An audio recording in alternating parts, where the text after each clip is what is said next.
മക്കളെ, നമ്മൾ കുറേ കാര്യങ്ങളും ഭീതിയിലാവുന്നത് പല രോഗങ്ങൾ വരുമ്പോഴാണ് അല്ലേ. അപ്പോൾ അതിൽ ഏറ്റവും കൂടുതൽ ടെൻഷനായ കുറച്ച് കാലഘട്ടമാണ് നമ്മുടെ മുന്നിൽ കഴിഞ്ഞു പോയത് കൊറോണ വൈറസും അതിനു മുന്നേ നിപ്പ വൈറസൊക്കെ വന്നപ്പോൾ.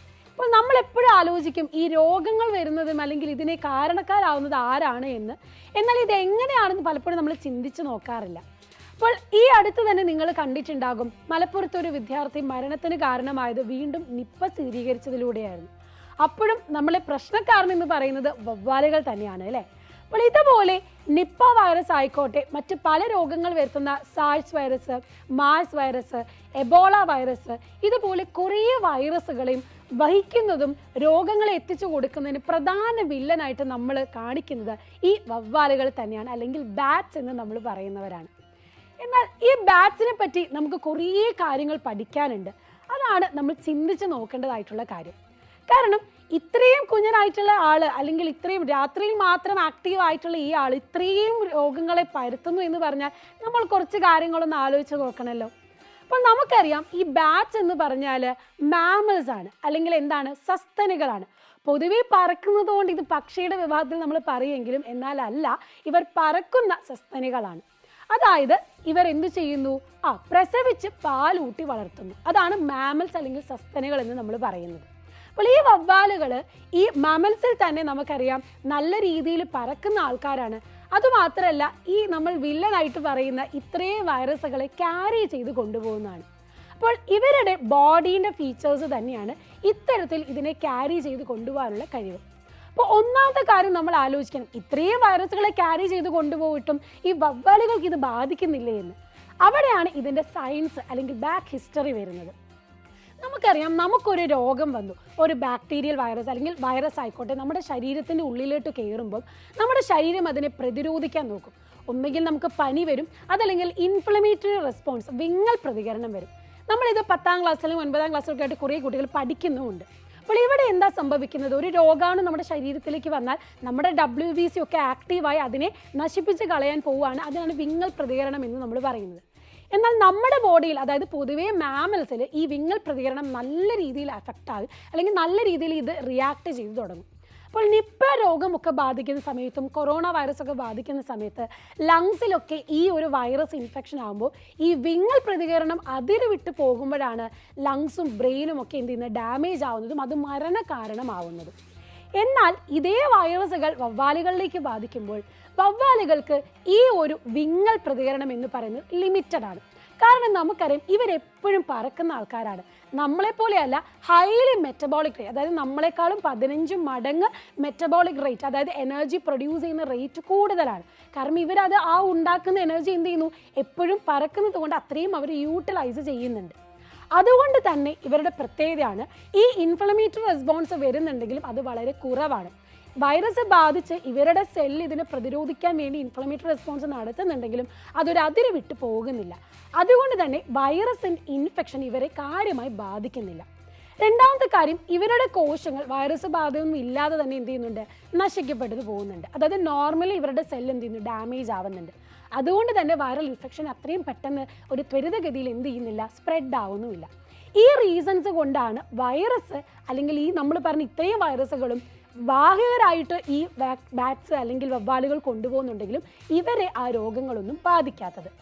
ഇനി രണ്ടാമത്തെ കാര്യം നമുക്ക് ആലോചിക്കാം, എന്തുകൊണ്ടാണ് ഇത്രയും വൈറസ് ഇവർക്ക് ക്യാരി ചെയ്ത് ഇത്രയും ആക്റ്റീവ് ഫോമിൽ കൊണ്ടുപോകാൻ പറ്റുന്നത്? ഇത് തന്നെയാണ് കാരണം, വേറൊന്നുമല്ല, ഇവർ പറക്കുന്ന സസ്തനികളാണ് എന്നുള്ളതാണ്. നമുക്കറിയാം, ബാറ്റ് ഇസ് എ നൊക്ട്യൂറൽ ആനിമൽ അല്ലേ. അതായത് ഈ രാത്രി കാലങ്ങളിൽ സഞ്ചാരിയായിട്ടുള്ളതാണ് നമ്മുടെ ഈ വവ്വാലുകൾ. അതുമാത്രമല്ല, നമ്മൾ സിനിമയിലൊക്കെ കാണുന്ന പോലെ കൂട്ടത്തോടെയാണ് ഇവർ പറന്നു വരുന്നത് അല്ലേ. അപ്പോൾ രാത്രിയിൽ ഇവരുടെ ഭക്ഷണത്തിനും കാര്യത്തിനൊക്കെ പോവെങ്കിലും പകൽ ഇവർക്ക് റെസ്റ്റിംഗ് ഫേസാണ്. അപ്പോൾ പകൽ ഇവരെന്താ ചെയ്യുന്നത്, കൂട്ടത്തോടെ റെസ്റ്റ് ചെയ്യുന്നതാണ്. അതുകൊണ്ട് തന്നെ ഒരാളിൽ നിന്നും മറ്റൊരാളിലേക്ക് പകരാനുള്ള പോസിബിലിറ്റി വളരെ കൂടുതലാണ്. അപ്പോൾ നമ്മൾ പറഞ്ഞു, ഈ ബാറ്റ്സ് എന്ന് പറയുന്നത് മാമൽസ് ആണ്, സസ്തനികളാണ്. എന്നാൽ ഈ നമ്മുടെ ടോട്ടൽ മാമൽസ്, അതായത് നമ്മൾ മനുഷ്യരും മറ്റ് പ്രധാന മൃഗങ്ങളൊക്കെ അടങ്ങിയ മാമൽസിൽ 20% ഈ ബാറ്റ്സ് ആണ്. ശരിക്കും വലിയൊരു അത്ഭുതം തന്നെ തോന്നുന്ന ഒരു കൗണ്ടാണ്. കാരണം 1400-ലധികം സ്പീഷീസ് ഓഫ് ബാറ്റ്സുകൾ നമുക്ക് കാണാം. അതിൽ തന്നെ ഫ്രൂട്ട് ഈറ്റിംഗ് ബാറ്റ്സ്, അതായത് പഴവർഗ്ഗങ്ങൾ കഴിക്കുന്ന ബാറ്റ്സുകളുണ്ട്, ചെറിയ ചെറിയ ഈച്ചകളെ കഴിക്കുന്ന ബാറ്റ്സുകളുണ്ട്, അല്ലാതെ പൂവിൽ തേൻ കുടിക്കുന്ന ബാറ്റ്സുകൾ, ഇങ്ങനെ ഒട്ടനവധി ഡിഫറെൻറ്റ് ഫീഡിങ് ബിഹേവിയർ ഉള്ള ബാറ്റ്സുകളുണ്ട്. അപ്പോൾ തന്നെ നിങ്ങൾ ആലോചിച്ച് നോക്ക്, പല ഏരിയയിലേക്ക് ഈ ബാറ്റ്സുകൾ പോകുന്നത് കൊണ്ട് തന്നെ പല രീതിയിൽ പല ഏരിയയിലേക്ക് ഇത് സ്പ്രെഡ് ചെയ്യാനുള്ള പോസിബിലിറ്റിയും കൂടുതലാണ്. ഇപ്പം നമ്മൾ കഴിക്കുന്ന പേരക്ക ആയിക്കോട്ടെ, മാമ്പഴം ആയിക്കോട്ടെ, അമ്പഴങ്ങ ആയിക്കോട്ടെ, ഈ ഫ്രൂട്ട്സ് ഒക്കെ നമ്മൾ കഴിക്കുമ്പം അത് ഈ വരുന്ന ബാറ്റ്സിൽ നിന്ന് നമ്മളിലേക്ക് വരാം. അപ്പോൾ ഈ രോഗങ്ങളുടെയൊക്കെ പ്രൈമറി വെക്ടർ എന്ന് പറയുന്നത് ബാറ്റ്സ് ആണെങ്കിൽ സെക്കൻഡറി വെക്ടറായിട്ട് പല ജീവികൾ വരാം. ഇപ്പം പന്നികൾ, പിഗ്സ് ആവാം, ഡോഗ്സ് ആവാം, നമ്മൾ ഹ്യൂമൻ ബീങ്സ്, അങ്ങനെ പല രീതിയിലാണ് ഇത് സ്പ്രെഡായി പോകുന്നത്. അതുകൊണ്ട് തന്നെയാണ് ഇത് ഇത്ര വേഗത്തിൽ സ്പ്രെഡ് ആവുന്നത്. നമ്മളിപ്പോൾ ഈ പറഞ്ഞ കാരണങ്ങളാണെന്ത് നമ്മുടെ ബാറ്റ്സിനെ ഇത്ര രീതിയിലൊരു വെക്ടറായിട്ട് നമ്മൾ പറയുന്നത്. എന്നാൽ നമ്മൾ ആലോചിക്കും, ഇത്രയും വൈറസുകൾ, അതായത് വലിയ ഭയാനകമായിട്ടുള്ള എബോള വൈറസും സാഴ്സ് വൈറസും നമ്മുടെ നിപ്പ വൈറസൊക്കെ പരത്തുന്ന ഈ വവ്വാലുകൾ നമുക്ക് നശിപ്പിച്ചാൽ പോരെയെന്ന്. ഈ നിപ്പയുടെ പ്രശ്നം വന്നപ്പോൾ തന്നെ എല്ലാവരും ഒറ്റക്കെട്ടായിട്ട് ഈ വവ്വാലുകളെ നശിപ്പിക്കാനുള്ള തീരുമാനത്തിലേക്ക് എത്തിയിരുന്നു.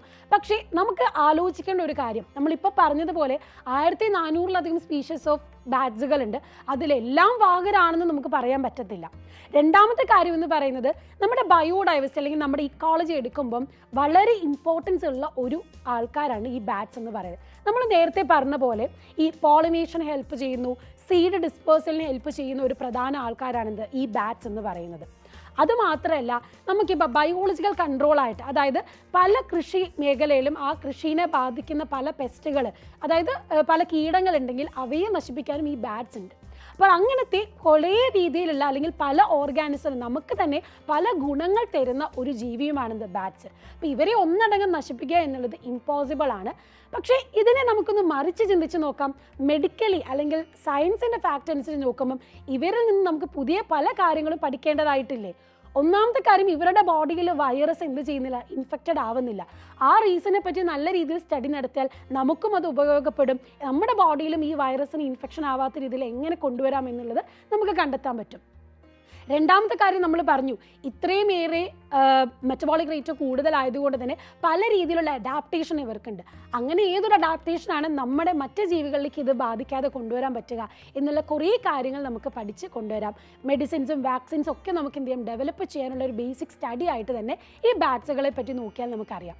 അപ്പോൾ ഓർക്കേണ്ട കാര്യം ഇതാണ്, ഇതിനെ എങ്ങനെ നശിപ്പിക്കാം എന്നുള്ളതല്ല. കാരണം ഇവയും എന്താണ്, നമ്മുടെ ഭൂമിയിൽ വളരുന്ന മറ്റൊരു ലിവിങ് ഓർഗാനിസമാണ്. അപ്പോൾ അവയിൽ നിന്ന് നമുക്ക് എന്തൊക്കെ പഠിക്കാൻ പറ്റുമെന്ന് മനസ്സിലാക്കുക. അതുമാത്രമല്ല, മറ്റൊരു ഇൻട്രസ്റ്റിംഗ് ഫാക്റ്റ് എന്ന് പറയുന്നത്, നമ്മൾ മനുഷ്യരെന്ന് പറയുന്നത് കുറേ വർഷങ്ങളോളം ജീവിക്കുന്നവരാണെങ്കിലും നോർമലി മാമൽസിലെ മറ്റ് ആനിമൽസിനെ വെച്ച് നോക്കുമ്പം വളരെ കൂടുതൽ ലൈഫ് സ്പാൻ ഉള്ള, അതായത് 40 വർഷത്തോളം ലൈഫ് സ്പാൻ ഉള്ള ആൾക്കാരാണ് ഈ ബാറ്റ്സ്. അപ്പോൾ ഇത്രയേറെ അഡ്വാൻറ്റേജസ് ഇവർക്കുള്ളത് കൊണ്ട് തന്നെ ഇവരെക്കുറിച്ച് കൂടുതൽ സ്റ്റഡി നടത്തുക എന്നുള്ളതാണ് നമ്മൾ ഫോക്കസ് ചെയ്യേണ്ട കാര്യം. അപ്പം ഇത്തരത്തിലുള്ള ഇൻട്രസ്റ്റിംഗ് ഫാക്റ്റുകൾ എങ്ങനെ നമുക്ക് ഉപയോഗപ്പെടുത്താമെന്ന് നമുക്ക് നോക്കാം. നമ്മൾ പഠിക്കുന്ന പല രോഗങ്ങളും അതിനനുസരിച്ച് വെക്ടേഴ്സും ഒക്കെ നമ്മൾ പഠിക്കുന്നുണ്ട്. അതിലേക്ക് ഈ ഒരു കാര്യം കൂടെ കൂട്ടിച്ചേർത്ത് വെക്കുക. ഇതുപോലത്തെ ഇൻട്രസ്റ്റിംഗ് വീഡിയോസും ഇൻട്രസ്റ്റിംഗ് ഫാക്റ്റുമായിട്ട് വീണ്ടും വരാം നിങ്ങളെ കാണാൻ. See you soon in the next video. Bye bye.